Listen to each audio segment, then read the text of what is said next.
Salary account, KRA verification and joining bonus क्यों करना है, किस लिए करना है, आपका क्या बेनिफिट है, कंपनी आप लोगों से ये किस लिए करा रही है। आप इस सेशन को बहुत ध्यान से सुनिएगा। मेरा नाम गुरु है। I am conducting the session on the behalf of Tekma. Tekma is the brand of true technologies private limited. Basically salary account आपकी सैलरी के लिए होता है, जिसमें आपकी सैलरी आएगी। लेकिन अगर आप चाहते हैं आपकी सैलरी आपके सैलरी अकाउंट में ना आए, किसी आपके पर्सनल अकाउंट सेविंग अकाउंट में आ जाए, या ऑलरेडी आपके पास कोई सैलरी अकाउंट है उसमें आ जाए, तो ये भी पॉसिबल है, कोई प्रॉब्लम नहीं है। लेकिन सैलरी अकाउंट ओपन करना आपको मैंडेटरी है। ऐसे ही जो ज्वाइनिंग बोनस है, अभी स्कीम जो चल रही है उसमें हम 500 रुपीज़ ज्वाइनिंग बोनस देते हैं। तो ज्वाइनिंग बोनस आपको हर एम्प्लॉय को मिलता है। उसके लिए आपको एक टाइड का अकाउंट ओपन करना होता है, उसी के बिहाफ पर हम ज्वाइनिंग बोनस जनरेट करते हैं।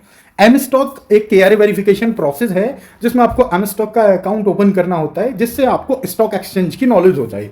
सेकेंडरी बजाज इंस्टा EMI एक क्रेडिट कार्ड का ही पार्ट है, लेकिन वो क्रेडिट कार्ड की तरह काम करता है, बट वो क्रेडिट कार्ड नहीं है। बजाज इंस्टा EMI बहुत नॉर्मल, बहुत छोटा सा प्रोसेस है। मोबाइल नंबर डालना है, OTP डालना है, ना ही वीडियो KYC की जरूरत है और ना ही आधार OTP की जरूरत है। इसके अलावा अपस्टॉक भी एक स्टॉक एक्सचेंज का ही पार्ट है। तो ये 5 प्रोसेस हैं जो आपको करने हैं, हम लोग आपको फोर्स कर रहे हैं। इसके करने के पीछे कॉन्सेप्ट क्या है, किस लिए आपको करने की जरूरत है।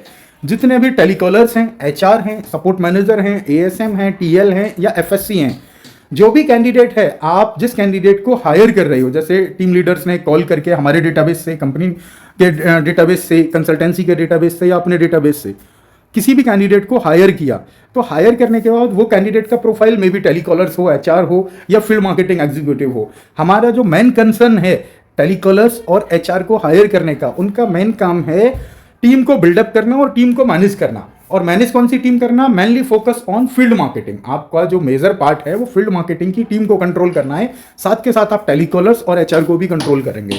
फील्ड मार्केटिंग की टीम जो काम करती है फील्ड में जाके, वो सर्वे का भी काम करती है, सेविंग अकाउंट कासा में भी काम करती है, लोन में भी काम करती है, टाइड में भी काम करती है। अब जिस कैंडिडेट को आपने हायर किया है उसके रिपोर्टिंग मैनेजर आप ही होंगे, उसको मैनेज करना आपकी रेस्पॉन्सिबिलिटी है। आप उसको मैनेज कैसे कर पाएंगे, जब आपको काम आता होगा। फील्ड मार्केटिंग एग्जीक्यूटिव को अगर मार्केट में किसी तरह की कोई प्रॉब्लम्स आई तो सबसे पहले वो आपको कॉल करेगा। आपको कॉल करेगा तो सॉल्यूशन उसकी प्रॉब्लम का आपको ही देना है। आप सॉल्यूशन कब दे पाओगे, जब आपको काम आता होगा।